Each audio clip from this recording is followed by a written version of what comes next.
This episode is brought to you by Fox One.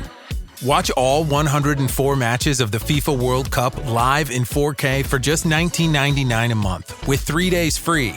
Build your own multi-view, choose up to 3 streams, and follow player spotlights. Stay on top of every moment with live stats, highlights, and instant replays.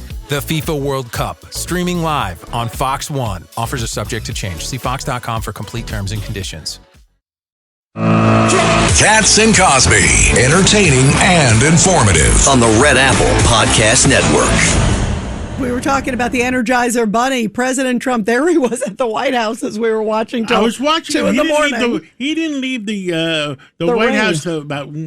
He was still on television in the ring at like 1:15, 1:30. You know what was amazing, John? Everybody else was like clearing out, but he's in the ring and he's there with the, introducing and instead people. Of going home to sleep, he went to Air Force One and flew to France. That's amazing. And then he's sharp as a tack, and he's having a dinner. He had a dinner tonight too, also with them over in France. Meetings, dinner. I mean, it's amazing. And joining us now to talk about the Energizer Bunny is Miranda Devine. Miranda really is amazing. I mean, he turned 80 yesterday. He's got like the energy of like a 30-year-old. He really does. And, to be watching that entire UFC matches and then to get on a plane at 3 a.m. and then just stroll off. And apparently he doesn't even sleep on Air Force One. Marco Rubio tells this very funny story about how he's like hiding under the blankets as Donald Trump's prowling around trying to find somebody to speak to because he doesn't sleep. And Marco's going, I decided, what did my sleep? People who are half his age. But that's it. And, we know from his latest medical records or his medical checkup that he has the cardiac age of someone who is 65 years old. So he's blessed genetically, and I guess he's relatively fit. The doctor said he's slightly overweight, but he also aced the cognitive test that he does, and you see him doing cognitive tests every day. Of course, it does not stop those in the media who covered up for Joe Biden from constantly speculating that somehow he's fading, that he's senile, that he's falling asleep, that he's doddery. It really sort of annoys Donald Trump, which is why they do it. And he says something funny, which was that Joe Biden gave old age a bad name.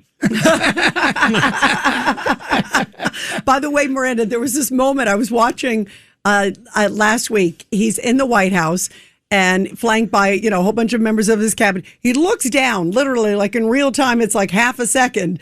And then you see it on like CNN and elsewhere. Trump falls asleep. And they play it. Anybody who's watching it he looks down for 1 second, like he's looking at maybe to sign because he's signing a bill, and then looks right up. I mean, and yet they were silent during all the Biden era. You can't. It's like it is so alternate universe. And also, what's wrong with falling asleep? I used to fall asleep at university in some of my boring lectures that were, if I had a late night or it was the first thing in the morning. Well, we all did. That's why you drink coffee. Yes, it's just normal. Yeah, it is, but it's also exaggeration too. To your point, and what a contrast it is to Joe Biden. Can you imagine? Do you remember when Joe Biden had his visit, and that was part of the real reason during the debate? Remember, he said, I was so tired because I had an overseas trip. Meantime, President Trump's running everything. I mean, he was like the Energizer Bunny last night. He's the Energizer Bunny today.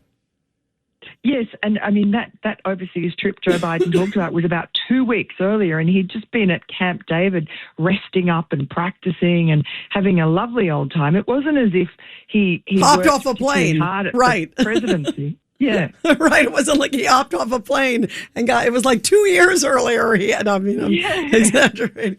Judge Weinberg. Miranda, I want to ask you about this phenomenon called toxic masculinity invented by the Democrats to go after men, the war against men. Seems they picked a candidate in Maine who's a very embodiment of toxic masculinity. He's toxic. Is there a hypocrisy here, a double standard here? Am I missing something? Yes, well, I think what's happened is that because the Democrats and the left declared war on men, they, lo and behold, found that men didn't want to vote for them and deserted them in droves. So now they're desperate to try and they've spent millions on the man problem. How do we attract men? And so Graham Plattner is sort of like a cartoon image of what a leftist thinks that a masculine male is, because there are no masculine males left in the Democratic Party.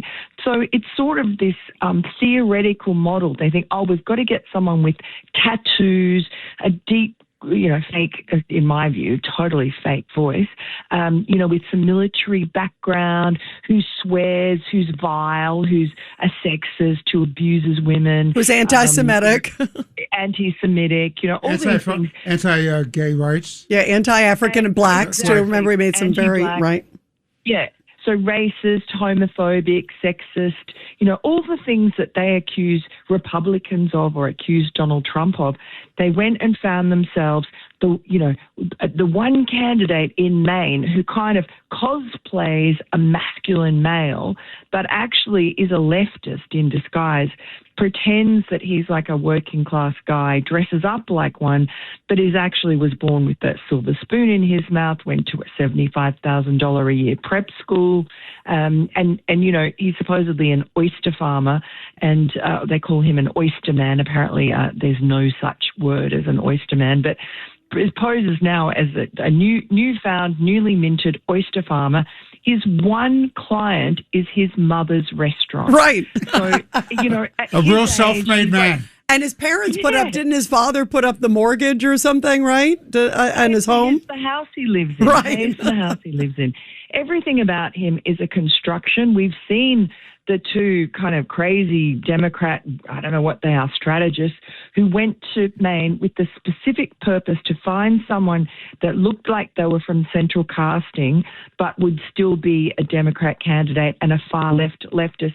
Graham Plattner calls himself a communist. That's what he is. That's what his prescriptions are. So I guess if you're not paying very much attention and you just look at a photo of him, you might mark the X on his name because he looks like a man who looks like a working class sort of Maine, rugged guy, military veteran, and all the tats, including the Nazi tattoo that he pretended he didn't know what it was. But, if you open your eyes just slightly and really look at him speak, I think the phoniness just drips out of every pore. I can't imagine that he's going to do well, but the polls show that, Mainers seem to enjoy him.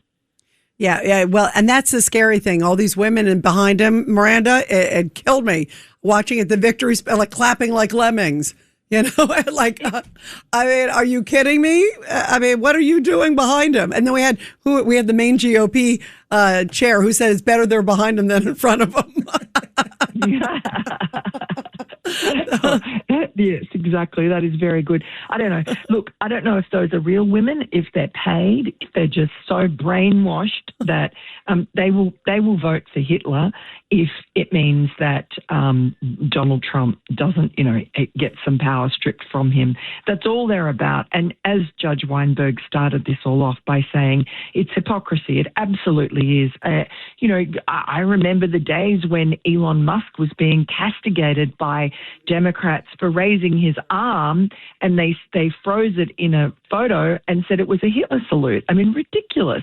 And yet here is a guy with an actual Nazi tattoo for 17 years. He didn't know. Randy, he didn't know what it was. He never watched a World War II movie.